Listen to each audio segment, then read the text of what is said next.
Bonjour et bienvenue sur la chaîne. Alors aujourd'hui, ça va être un tirage un peu particulier en réalité. On va voir ce que les guides ont envie de nous dire. Alors moi les guides c'est plutôt le petit peuple en fait pour moi. Et ce qui est bien avec les fées, avec les chis, avec les dragons protecteurs, ce sont des élémentaux de la terre en fait. Donc, on va être relié à la nature, on va se réancrer.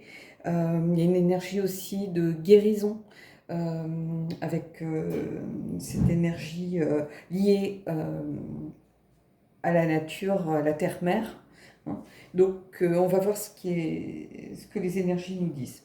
Pour ça, vous allez choisir, alors pas entre les tas, ce sont juste pour la photo les jeux que je vais utiliser. Vous allez choisir entre le quartz rose, je vous le montre,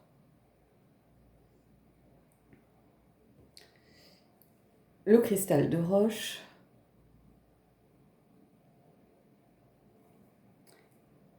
et l'améthyste. De toute façon, toutes les possibilités auront les mêmes cartes. Enfin, les mêmes cartes, les mêmes jeux. Donc voilà, je vous montre l'améthyste. Donc il suffit de vous y penser, vous choisissez, et puis on va commencer par le message pour ceux qui ont choisi le quartz rose. Alors, je reprends mes jeux, il y aura un jeu supplémentaire. Ça va être quelque chose de très court. Je ne vais pas faire 15 000 cartes. Voilà, je vais vraiment aller à l'essentiel. Donc ce que je vais faire, on va voir déjà dans un premier temps, ça va être le message des fées. Et pour ça, je vais faire un tirage en paire. C'est-à-dire que je vais prendre une carte du tarot of the Written Realms. Et puis je vais prendre une carte de Elemental Oracle. Ou The Elemental, je crois qu'il n'y a pas de S.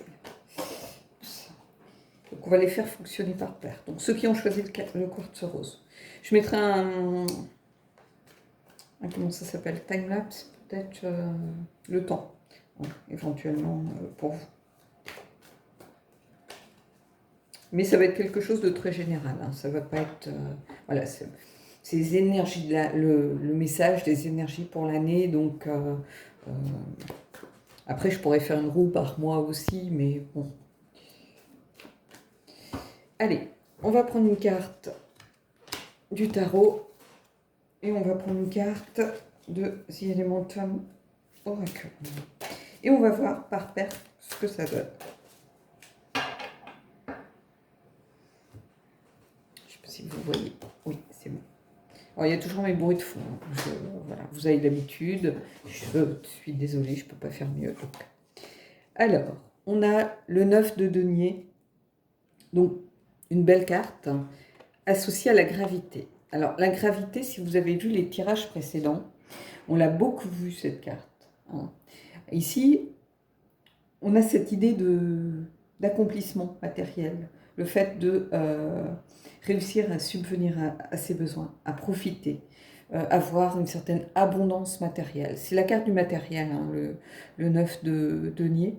Et ici, on vous invite à un réancrage dans cette carte. Moi, c'est comme ça que je la vois. Je vois quelqu'un de très réancré, de façon à pouvoir, par la suite, s'alléger. Donc ici, ce que je remarque, c'est peut-être qu'il va falloir oublier un petit peu sa quête de la richesse, de l'abondance, pour retrouver un peu de légèreté. J'ai comme l'impression ici que l'on va s'adresser peut-être à tous ceux qui ont eu des soucis matériels, tous ceux qui ont été dans le manque. Vous allez retrouver une certaine abondance, vous allez retrouver sans doute réussir à restructurer vos vies dans ce domaine, peut-être parce qu'il a fallu une année simplement pour retrouver ses marques de façon différente, pour se réapproprier sa vie, pour faire des choix par rapport à une nouvelle façon peut-être d'agir, de penser, en tenant compte de paramètres qui ne dépendent pas du tout de nous et qu'on ne peut pas maîtriser en fait. Donc il a fallu peut-être repenser beaucoup de choses. Et ici, on vous dit, vous allez peut-être pouvoir enfin souffler. Vous avez mis en place des choses, vous avez mis en place une certaine structure pour vous approprier votre vie, peut-être votre aisance matérielle. Et ici, on vous dit, vous allez pouvoir un petit peu souffler. Ici, c'est comme ça que je le vois. Hein. Le 9 de denier, c'est aussi l'estime de soi. Hein. Donc peut-être c'est retrouver son plein pouvoir, retrouver son potentiel, c'est retrouver l'estime de soi. On s'est retrouvé un petit peu perdu tous ces derniers mois, ces dernières semaines. On avait du mal à se positionner. Parfois, on se retrouvait isolé. On a l'impression aussi d'être inutile en fait à la société parfois. Donc on perd son estime de soi. Hein, on se dit mais moi, voilà, on me cantonne à bosser de chez moi ou je faisais de l'intérim mais du coup bah, les missions se sont arrêtées. J'ai l'impression d'être inutile. Il y a des gens qui bossent comme des chiens pour essayer qu'on vive au mieux. Hein, tous les métiers de distribution, de logistique, évidemment tout le personnel soignant, les gens qui s'occupent aussi des personnes âgées, alors je ne sais pas comment ça s'appelle, suivant les régions ça porte un nom différent, mais les assistantes de vie en fait, hein, tous ces gens-là ils ont trimé comme des chiens et nous on est chez nous à faire de la broderie, à lire, à regarder Netflix et on se sent peut-être inutile.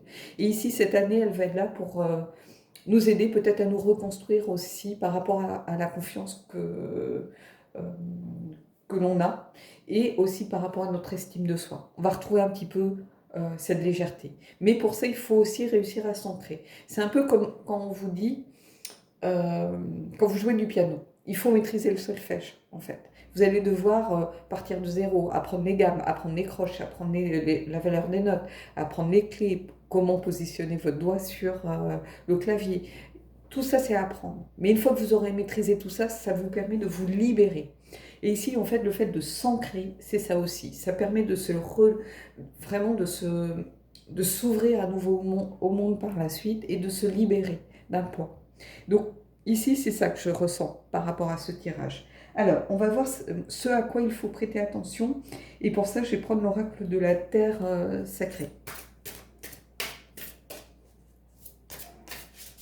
Alors, pardon, je vais remettre ma pierre, je l'ai laissée de côté, du coup, je vous la pose là.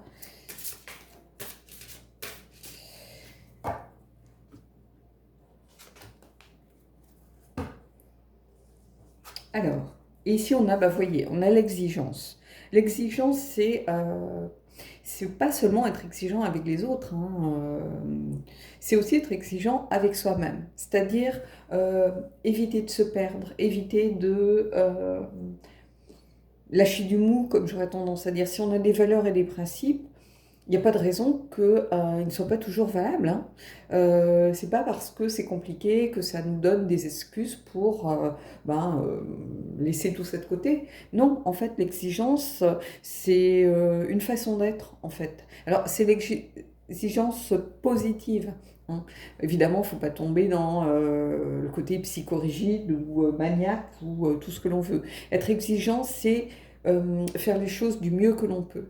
On n'a pas obligation de résultat avec l'exigence, hein, pas forcément, mais au moins d'avoir tout donné. Hein, le sentiment d'avoir fait les choses comme on devait les faire, hein, d'être exigeant dans sa façon de faire, de ne pas laisser forcément la place à alors pas des compromis, mais des compromissions, ce qui est complètement différent. Hein. Donc ici, ce à quoi il va falloir prêter attention, ça va être cette carte en fait de l'exigence, justement, de continuer à être vigilant en fait, hein, par rapport à notre environnement, par rapport à ce que l'on vit, par rapport à ce que l'on défend aussi comme valeur, comme cause. Voilà, c'est tout ça pour moi l'exigence. Hein. Alors, on va aller prendre une carte pour voir un petit peu le conseil. J'ai pris les esprits de la forêt parce que c'est lié au petit peuple, bien évidemment. C'est quelque chose aussi qui nous réancre, un aura qui nous réancre avec la nature, hein, avec une certaine loi fondamentale en fait. Hein, donc on va voir le cadeau, le conseil.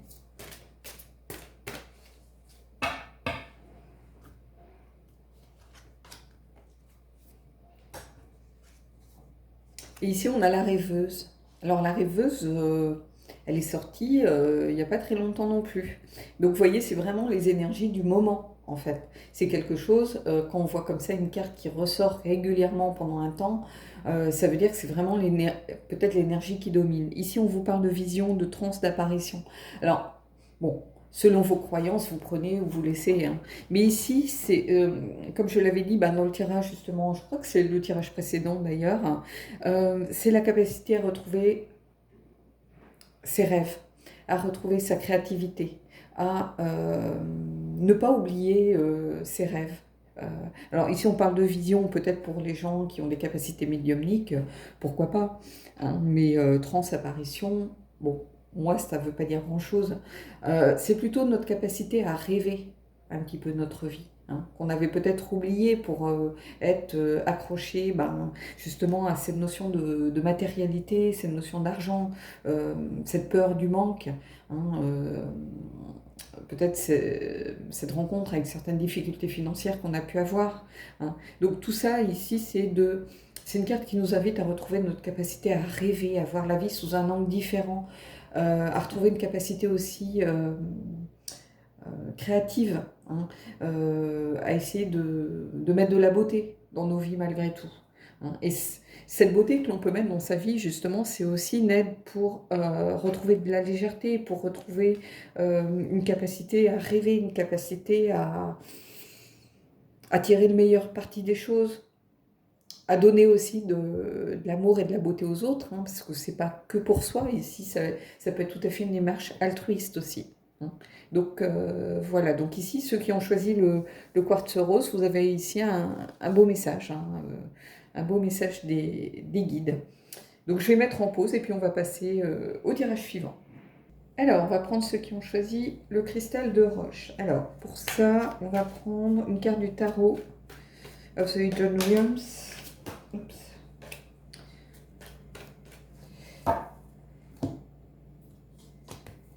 Associé à une carte de The Elemental.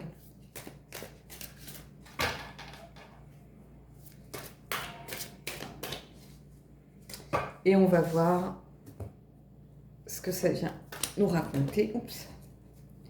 Alors, qu'est-ce qu'on a? On a justice et la terre. Donc, je vous parlais de réancrage, je vous parlais d'un retour aux sources, d'un retour à la nature, d'un retour à la terre, hein, la terre sacrée.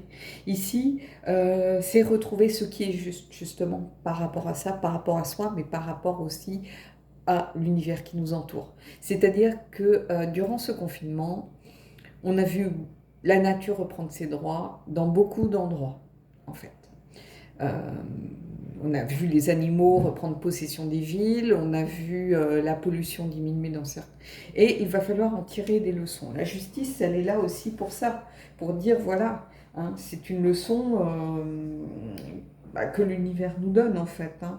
La justice, c'est le sens des responsabilités. Donc ici, pour moi, le message général de ceux qui ont choisi ce groupe, c'est vraiment tirer cette notion de responsabilité, hein, peut-être d'une certaine rigueur, d'une certaine morale aussi, par rapport à tout ce qui s'est passé l'année précédente, hein.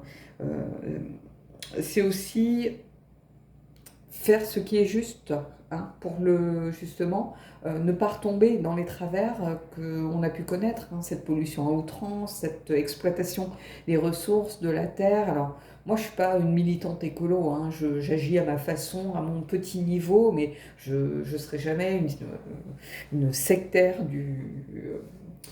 de l'écologie ou du véganisme. Voilà, et le tout, c'est de faire les choses de façon selon son cœur et de façon raisonnée. Donc voilà. Mais ici, peut-être, justement, c'est ce sens des responsabilités et peut-être les leçons à tirer. Parce que la justice, c'est aussi une idée cette notion de karma, en fait, hein, avec les actions passées qui ont une influence sur le présent, qui auront une influence sur le futur. Donc ici, vraiment, c'est un rappel à l'ordre un petit peu, hein. Le message général, c'est ça.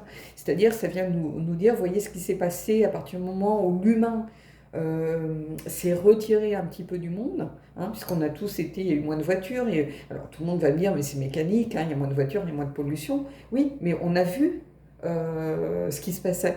On a vu finalement les résultats relativement visibles assez rapidement, hein. Donc, bah, il faut juste tirer des leçons en fait de tout ça et d'essayer d'en tirer peut-être quelque chose de profitable qui peut nous aider à construire l'avenir. Et en fait, ici, c'est ça que je ressens par rapport à cette carte de la Terre et par rapport à cette carte de la justice, en fait, et de cette notion de responsabilité qui est un des mots-clés de cette carte, hein. Faire ce qui est juste, on a l'épée pour se battre si nécessaire, mais on peut se battre aussi de façon différente, hein. Donc, voilà. Je vais juste mettre en pause le temps que les feux de recul cessent et puis je reviendrai pour les deux autres cartes. Alors, on va aller prendre une carte justement de l'oracle de la Terre sacrée pour voir un petit peu ce que ça nous dit. Et on va voir ce à quoi il va falloir prêter attention. Allez, on y va. Et on a la lucidité. Vous voyez, on est encore en lien ici, hein, c'est-à-dire avoir la lucidité de voir ce qui s'est passé, avoir la lucidité de travailler sur les erreurs qu'on a pu commises, être lucide par rapport à la façon dont on a traité peut-être la Terre jusqu'à maintenant, hein. Il faut voir un lien avec toutes les cartes, hein. Ici, n'oubliez pas, on est avec le petit peuple. Le petit peuple, c'est le peuple de la Terre, hein, ce sont les élémentaux de la Terre. C'est normal qu'on ait un tirage qui soit en lien avec un petit peu la Terre, mais ici, c'est la lucidité, c'est ça, c'est avoir le sens des responsabilités suffisamment développé pour pouvoir tirer des leçons sans se flageller, sans, voilà, mais justement rester lucide et puis faire les pour, les contre, voir ce qui était positif, négatif et l'utiliser par la suite à bon escient, hein. Donc ici, cette carte de la lucidité, elle nous ancre encore plus dans ce message ici que les fées ont voulu faire passer dans le tirage général. Donc on va aller tirer une carte des esprits de la forêt qui sera la carte un petit peu conseil, cadeau pour terminer ce tirage. Alors, hop, j'ai deux cartes de tombée. On va prendre les deux cartes. C'est qu'elles devaient venir. Alors, qu'est-ce qu'on a? On a l'arnaqueuse, tromperie, trahison, duplicité. Donc il va falloir faire attention à quelque chose de cet ordre. C'est-à-dire ça peut être une trahison, ça peut être trahison de ses propres valeurs, de ses principes. C'est pas forcément trahison de quelqu'un d'extérieur, ça peut l'être bien évidemment. Mais ici, je la vois plutôt en lien avec le message général. On a quelqu'un un peu de verdâtre, qui n'est pas franc du collier. Donc ici, on vous dit, encore une fois, de ne pas faire de compromission par rapport à vos valeurs, par rapport à vos principes. L'arnaqueuse, c'est quelqu'un qui est dans la duplicité, dans la tromperie, qui essaye d'atteindre ses objectifs par des moyens pas très francs du collier. Donc, ici, il va falloir peut-être que vous prêtiez attention. Alors, ça va parler pas forcément à tout le monde, mais à certains d'entre vous, bien sûr. Peut-être à des personnes de votre entourage qui ont tendance plutôt à vous tirer vers le bas, à essayer de profiter de vous. Je vois pas une trahison amoureuse, par exemple. On est vraiment ici dans des généralités.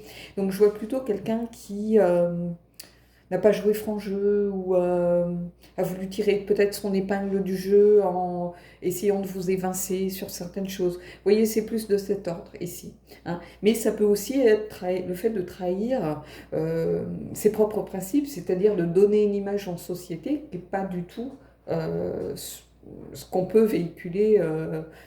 Voilà, quelqu'un qui porte un masque, par exemple, en société, ça peut être de cet ordre aussi. Donc là, vous seul savez si vous êtes concerné ou pas, hein, mais le conseil, c'est ça. Prêtez attention à des choses pas très claires ou des situations qu'on a tendance peut-être à vous mettre un peu en avant, à vous faire miroiter certaines choses.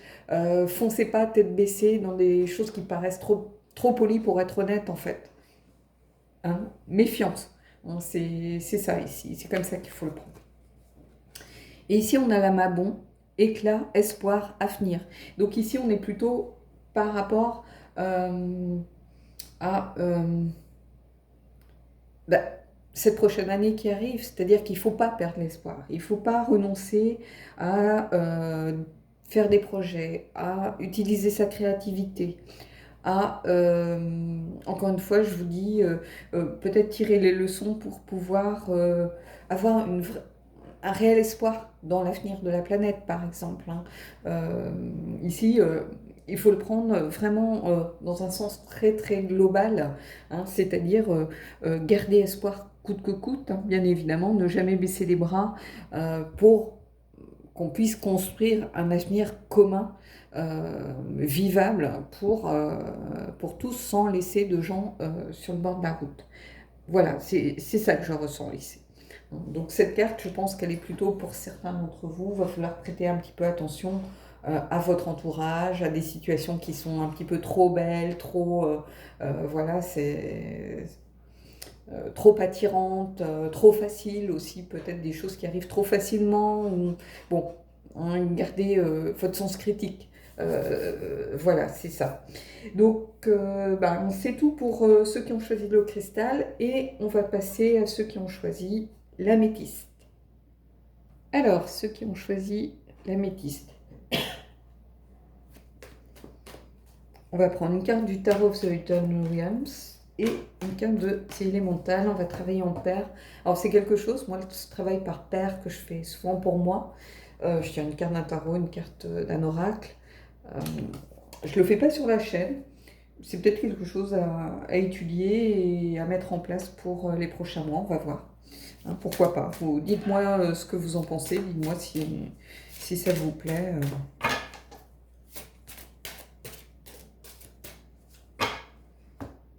Oups. Allez. Alors, la roue de fortune. Associée à la pression.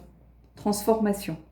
Bah, j'ai envie de vous dire, ces deux cartes, elles parlent d'elles-mêmes parce qu'en fait, la roue de la fortune, c'est aussi une transformation, une fin de cycle, un renouveau. C'est cette capacité à prévaloir, en fait. C'est ça, hein, c'est le changement, le fait de comment je pourrais vous dire ça, de se reconstruire aussi, hein, de se remotiver, par exemple, quand on est dans une situation compliquée. Hein.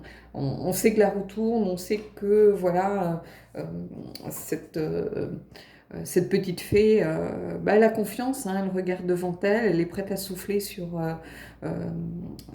ce, comment on appelle ça, c'est pas vraiment une fleur de pissenlit, je dirais dans de lions peut-être, mais donc elle fait confiance, hein, elle sait que de toute façon c'est la roue du destin, la roue de fortune, donc on ne peut pas aller contre le courant, hein, c'est pas possible, hein, la vie est faite de cycles, alors de cycles qui ne travaillent pas forcément en même temps, hein, c'est-à-dire vous pouvez tout à fait être dans un cycle de fin d'études et à côté de ça vous êtes dans je sais pas, dans un cycle d'une... Comment je pourrais vous dire ça? Un cycle émotionnel qui a pu être complètement différent. Donc les cycles vont se croiser en fonction de vos situations, en fonction de vos projets, en fonction de plein de choses. Mais ici, cette notion de transformation, de roue de fortune, ici on a ces notions aussi de pression. Le fait de... j'allais dire pressurisé, mais non, le fait d'être sous pression, en fait, le fait de, voilà, la transformation, on va vers l'inconnu, hein, on sait qu'on est en train de changer, on ne sait pas de quoi demain sera fait, et la roue de fortune, c'est ça qu'elle vient nous dire. Donc ici, ce que je ressens, moi, c'est plutôt un message qui vous dit de ne pas avoir peur de l'inconnu. C'est quelque chose de normal. L'univers est fait de transformation, d'évolution perpétuelle. Donc il y a une pression, c'est normal, parce qu'on a cette peur, hein, qui est logique, hein, de ne pas savoir de quoi demain sera fait.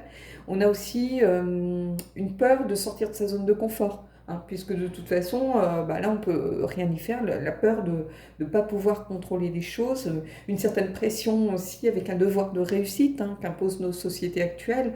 Et ici, c'est ça, on vous dit, mais la roue tourne.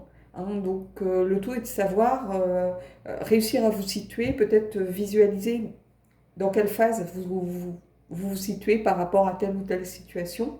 Ça peut être professionnel, ça peut être sentimental. Vous pouvez tout à fait être en haut de la roue pour le professionnel et en bas par rapport au sentimental. Donc, comment trouver un équilibre? Ici, c'est comme ça que je le ressens ici, hein. Avec cette idée aussi d'évolution, de transformation, qui est quelque chose de normal. Et en fait, le message ici, c'est vraiment de ne pas en avoir peur de cette évolution.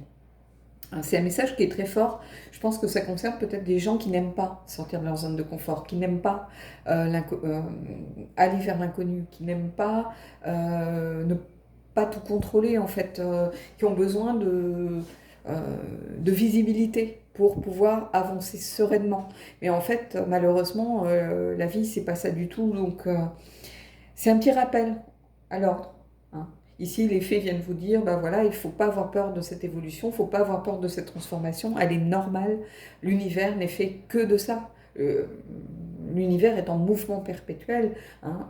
L'univers n'aime pas l'immobilisme, n'aime pas les choses qui ne bougent pas. Au contraire, il faut que ça évolue, que ça bouge. Alors, chaque chose a son propre rythme, mais il faut que les choses avancent, que les choses bougent. Ici, c'est ça le message principal des fées ici.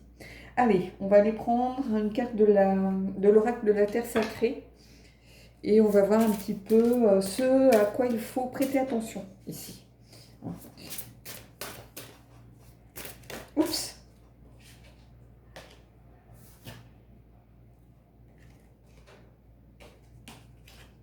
J'essaye de les mettre dans l'ordre, enfin dans l'ordre, à l'endroit à l'envers, je veux dire. Allez.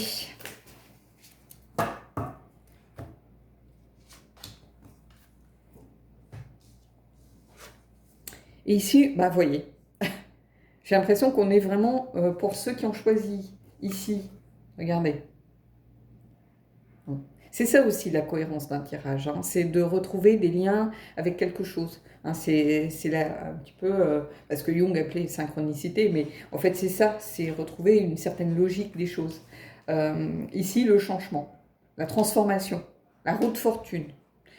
Qu'est-ce que vous voulez que je vous dise de plus? Donc ici, on vient encore vous dire que ce changement, il est normal. Ce à quoi il faut prêter attention ici, c'est justement de composer avec, en fait, de ne pas en avoir peur. C'est la loi naturelle des choses, hein. Donc ça fait partie de la loi cosmique, de la loi divine, de la loi universelle, de la loi de la Terre, de la nature, de tout ce que vous voulez. Le changement, c'est une loi naturelle, hein. Et ici, vraiment, ce à quoi il faut prêter attention, c'est savoir un petit peu surfer sur la vague, hein, tout simplement, hein, suivre le courant. Ne pas essayer d'aller contre, ça ne sert, je le dis et je le répète, ça ne sert strictement à rien, hein. Il faut mieux aller avec le courant, même si la situation est inconfortable, mais elle va être beaucoup moins inconfortable que si vous allez à l'encontre de ce courant. C'est comme nager à contre-courant, hein, je ne peux pas être plus clair, hein, voilà, donc ici, vous voyez, un petit peu cette logique que l'on a. Allez, on va aller voir un petit peu le cadeau, le conseil des esprits de la forêt, et puis on terminera là-dessus. Alors, vous voyez, c'était vraiment un tirage très général, peu de cartes, c'est vraiment voulu. Je voulais qu'on aille un petit peu à l'essentiel. C'est vraiment une idée générale de l'année à venir, hein. C'est de savoir appréhender ici pour vous ce changement, hein, qui est l'ordre naturel des choses, qui a été amorcé déjà il y a longtemps, hein, qui ne va pas commencer au 1er janvier 2021. Hein. Non, le changement, c'est quelque chose qui est amorcé, ne serait-ce que par tous les mois qui ont précédé, par tout ce qui s'est passé dans le monde. C'est ça aussi, le changement, c'est une évolution peut-être nécessaire pour aller vers autre chose, hein. Voilà, moi je suis pas dans le... comment je pourrais vous dire ça, je suis pas dans le secret des dieux, en fait. Donc, mais trêve de plaisanterie, pour moi c'est ça, en fait, cette évolution. Mais ici, vous voyez, on a une vraie cohérence.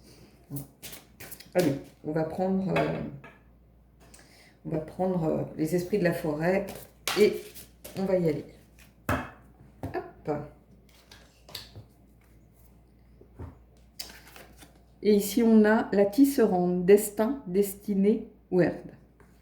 Alors, World, j'ai plus le livre, j'étais allée voir, il y a une petite explication dans le livre, mais le livre n'est pas là. Donc, mais bon, c'est dans la logique des choses, hein. C'est le destin, la destinée, la roue de fortune, encore une fois. Euh, la couleur violette, encore une fois, que l'on retrouve ici avec la métiste. Bah, j'ai envie de vous dire, la tisserande, c'est celle qui tisse la trame du monde. C'est celle qui tisse les trames de l'univers. C'est celle qui tisse tous ces fils qui se croisent. Moi, je vous le dis et je vous le répète, et ça, j'en suis fermement convaincue. Alors, des fois, mes parents se moquent de moi, ils disent que je suis très terre à terre, très euh, plutôt dans le mental, enfin, bon, ce genre de choses. Mais en fait, pour moi, tout est lié, hein. Ceux qui connaissent la chaîne, qui regardent les vidéos, vous savez que c'est quelque chose que je vous répète tout au long des semaines qu'on a passées ensemble, c'est que pour moi, tout est lié, hein.